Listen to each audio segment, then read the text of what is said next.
เอานั่นแหละครับการใช้ชีวิตของสองเสี่ยวนี่มันสร้างแตกต่างกันหลายเนาะครับเนาะจนมาหอดมือหนึ่งทั้งสองคนก็ได้หลงหาผู้หญิงคนเดียวกันเฮ้ยลูกผู้ใดน่ะคืองามยดย่อยเถอะเนาะโอ้คันได้เป็นเมียคือสิดีลูกกูนี่มึงเห็นเหรอก็อยากได้เห็นเมียแล้วเนาะแม่นอยากได้เด้ฮะอยากได้บ่อยากได้ก็เอาไปเลย10 ล้านกีบโอ้ไม่นะ10 ล้านกีบเฮ้ยสบายมากคุณตัวใดก่อนมึงอย่าแน่นอนแฮนซัมอุ้ยคนขี้ขานคือมึงหาบ่ได้ดอกคนดูคือกูนี่สิได้ก่อนมึงถ้าพวกผมได้เงินพบกันล่ะก็วัดดวงกันไปเลยไผได้กับผู้นั้นเอาไปยิ้มหวานเลยกูไผได้กับผู้นั้นเอาไป It's easy ไม่กล้าจะบ่ยอมปล่อยน้องปอบให้หลุดมือไปได้อย่างแน่นอนข้าซบกูไปก่อนกับปอบกะเฮ้ยนั่นแหละครับเมื่อพวกเขาทั้งสองคนมักผู้สาวคนเดียวกันแล้วต่อไปไผที่หาเงินมาได้ก่อนตามจำนวนที่ลุงยอมสีว่างให้คนนั้นก็จะได้แต่งงานกับน้องปอบในทันทีทุกๆเช้าแฮนซัมก็จะตื่นแต่4 โมงเพื่อลงมาดำนากับพ่อแม่ของเขาให้ได้หลายที่สุดเท่าที่จะเห็นได้บึ้ดนะพ่อแม่มันจะการย้ำซ้ำแบบนี้ให้มันยกแอวน้ำกันให้แอวหักกันไปข้างหนึ่งเลยไหนกันลูก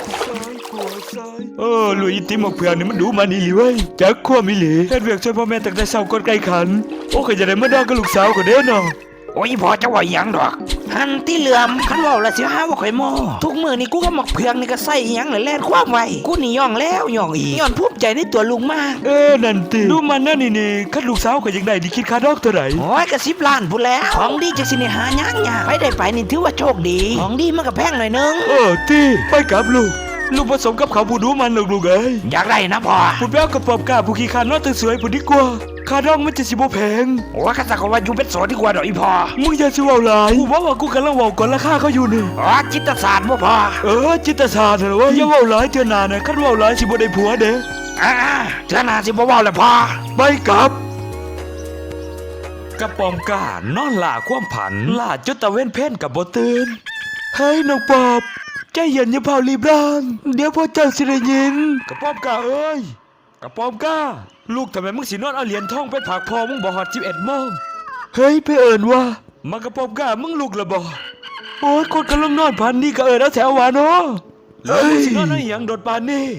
เบิ่งมาแฮนซัมนะมันดำหน้าสิแล้วหมด10 ไฮแล้วบาดมึงบ่คิดสิช่วยหยังกูเลยวันๆก็เอาแต่นอนอย่างเดียว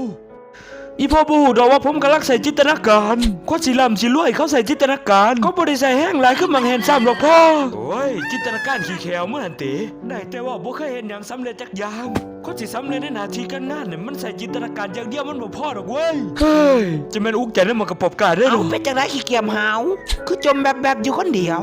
มันสิบ่ให้กูจมจังได๋กับบังลูกชายกูติจะสวยป่านนี้มันยังบ่ลุกแต่บ่นอนวันๆก็เอาแต่เพ้อผันบ่เฮ็ดหยังเลยเฮ้ยนั่นแหละสอนลูกบ่เป็นบ่สอนมันตามรอยมึงแต่น้อยมึงเบิ่งลูกกูนี่เฮ็ดเวียกตามรอยกูบ่เคยเห็นหยังให้ผิดใจและขัดใจพ่อแม่เลยมันก็แม่นความมึงเว้าอยู่แต่จักสิให้กูเห็นได้มันแก้ไขยังบ่ได้แล้วก็ได้แต่ปล่อยมันไปตามเป็นตามเกิดเป็นจังได๋มันก็เป็นไปแล้วเว้ยกูเห็นดีที่สุดแล้วนั่งดาดังจมมันทุกวันมันก็เป็นคือเก่านันตีกูกับมึงกับชีวิตคือกันว่าคนแต่งเรื่องมันสิซื้ออย่างออกมาให้กูกับมึงมานั่งจมคุ้มในใจให้ท่านผู้ส้มพังนี่มันเลือกส่วนโตนะข้อศอกแม่นแล้วนะเลือกส่วนโตโทษทีครับโทษทีขอโทษที่แอบพังด้วยครับเด้อกระป้อมกานั่งผลิตเครื่องทุนแรงเพื่อจะเฮ็ดให้เวียกของเขาสบายขึ้นขี้ข้านไว้แต่ก็อยากได้เมียแต่เขาผลิตเครื่องทุนแรงนี่สำเร็จเขาคงหาเงินได้ไว้กูมาเห็นซ้ำแล้วจากนั้นน้องปอบก็สิเป็นของกูก่อนมันแล้วความฝันของผมก็สิสำเร็จแต่ก็ขอนอนก่อนเอาไว้เฮ็ดเวียกได้3 นาทีแล้วนั่นแหละครับเฮ็ดเวียกได้บ่พอเท่าใดก็นอนต่อแต่ความผันนั่นสั่งดูมันซะเหลือเกินส่วนแฮนซัมนั่นก็ตั้งใจทำมาหาเงินเพื่อมาสู่ขอน้องปอบต่อไปแบบนั้นล่ะลูกเฮ็ดอีก5 ปีก็ได้เมียแล้วครับพ่อครับสะบัดแห้งกว่านี้อีกติลูกสะบัดคอยผู้สาวบ่มักดอกได้มากครับแม่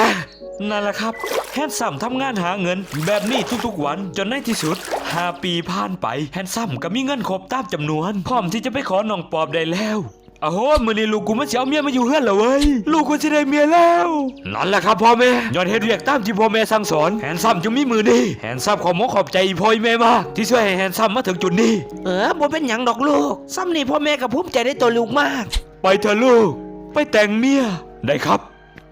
กระป๋อมกล้าผลิตเครื่องทุนแรงสำเร็จและมันก็ได้สร้างเงินมหาศาลให้เขาครบตามจำนวนที่จะเอาไปแต่งเมียได้แล้วโอ้โห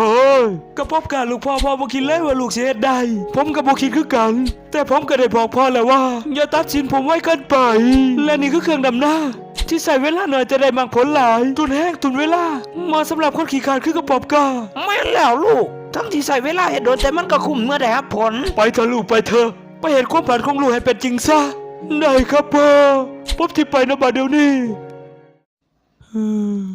จากบ้านไหนสิหอดเว้ยกระป๋อมกล้าเดินทางไปสู่ขอหนองปอบแต่ยังไปบ่ท่านหอด19กระจมเมื่อยแล้วครับปวดขากระเพาะปวดขา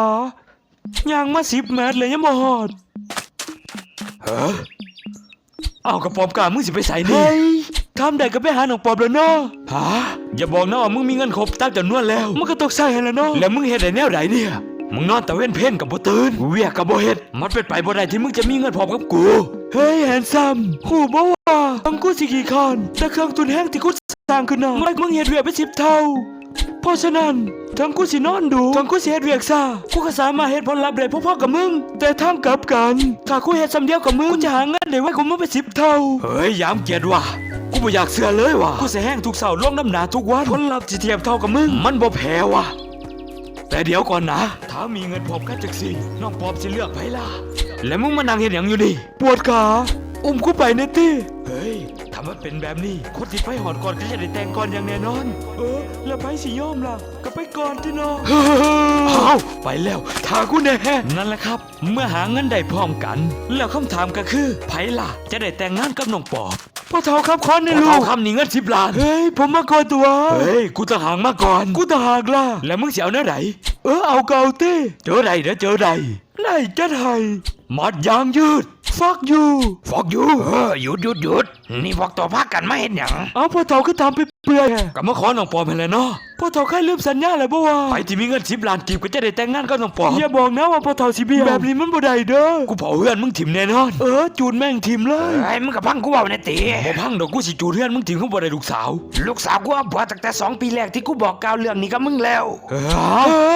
มันเป็นไปบ่ได้นี่พ่อเฒ่าตัวยอมบ่อยากยงลูกสาวให้แม่นบ่บอกมาเดี๋ยวนี้พรแหกตาเบิ่งติแล้วกระปอมการและแฮนซัมกระใจสลายเมื่อได้เห็นน้องปอบไปมีผัวแล้วนี่คือสายจอยลูกพ่อเฒ่าตุยกับแม่สิผอมบ้างหลานไม่ใหญ่พอดีงามสายคนนี้เขามีฐานะที่ยากจนมากในเมื่อก่อนแต่พอเขาได้หลงหาลูกสาวของข้าเขาก็หาวิธีทุกอย่างเพื่อให้ได้ตั้งงบประมาณที่ข้าตั้งไว้แล้วเขาก็ทำได้ภายใน2 ปีแล้วเขาจะได้ล่ะครับพ่อเฒ่าเวลาเพียง2 ปีกับเงิน10 ล้านกีบมันเกินไปว่ะแม่แล้วผมใช้เครื่องทุนแรงยังใช้เวลา5 ปีอันนี้พ่อเฒ่ากระบูไปถามเขาเองไปกระป๋อมกาไปถามมันแห่ห้าผู้ไปเลยไป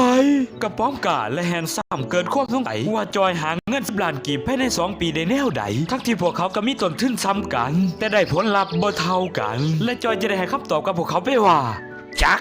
มึงนี่หัววีซ่าบ่หยอกมันก็คือพวกตัวหู้นั่นล่ะเป้าหมายของพวกเขาคือเงิน10 ล้านเพื่อมาขอน้องปอบแต่งงานและเมื่อความงามของน้องปอบเหลือล้นขนาดนี้ก็ว่าแม่นผมคนเดียวที่อยากได้เป็นเจ้าของ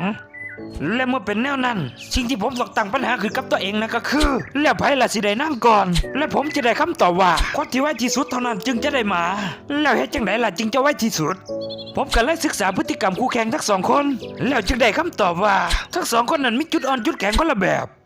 เส้นกระป๋อมการนั้นขี้ข้านบ่มีวินัยแต่ก็มีไอเดียสร้างสรรค์ผลิตเครื่องทุนแรงสามารถย่นเวลาการเฮ็ดเวียกได้เทียบเท่ากับคนดูมันเฮ้ยนั่นล่ะใช่แต่ส่วนแฮนซัมเป็นคนดูมันมีระเบียบวินัยแต่ข้อเสียก็คือบ่มีความคิดสร้างสรรค์เฮ็ดเวียกได้เท่าเดิมในทุกๆวันจนเวลาผ่านไปหลายปีก็ได้ซ้ำเก่าบ่ใส่ไอเดียเลยใส่แต่แห้งอย่างเดียวมันเป็นจังซั่นนั่นเองและเมื่อผมหูแบบนั้นผมจะเอาข้อดีทั้ง2 คนมาร่วมกันดูมันมีวินัยและมีสติปัญญาหลักแหลมของทั้ง2 คนมารวมในตัวผมจึงสามารถสร้างเงิน10 ล้านภายใน2 ปีแบบตั้งใจหมานไอ้เก่งขนาดเลยพี่เก่งมากๆเลยมาผมพาคุณบอกแบบนี้แล้วมันเห็นให้ผมหูทันทีว่าผมต้องแก้ปัญหากับตัวเองแนวใดขอบคุณแต่จอมยุทธมากๆเลยที่ชี้ทางรวยขอบคุณมากเด้อจอมยุทธผมจะใส่เวลาแก้ไขจุดด้อยของตัวเองและผมบ่เสียใจเลยที่บ่ได้น้องปอมมาขอบของเพราะสิ่งที่ผมได้มันมากกว่านั้นกูเสียดายบ่เป็นหยังดอกพวกตัวเมื่อหังมีแล้วก็จงแบ่งปันเด้อเพื่อต่อยอดผลบุญที่จะส่งตัวเองในชาติหน้าให้กลับมาเก่งอีกครั้ง ครับท่านจอมยุทธและเมื่อแฮนซัมและกับป้อมกาหูจุดดีจุดด้อยของตัวเองแล้วพวกเขาทั้งสองคนก็พึกผลแก้ไขตัวเองต่อไป และในที่สุดเขาก็เห็นมันได้สำเร็จทำดีมากๆลูกทำได้ดีมากลูกมีไอเดียสร้างสรรค์ สไตล์นักธุรกิจไพ่แรงแบบนี้ต้องเรียกฉลอง ครับ เบาๆก็ได้และเมื่อสำเร็จตามเป้าหมายพวกเขาจึงสืบทอดวิชาที่ตัวเองได้เรียนมาอย่างถูกต้องสู่ลูกหลานโดยการจัดงานสัมมนาอย่างยิ่งใหญ่ทุกคนมีหนึ่งสมองสองมือสองขา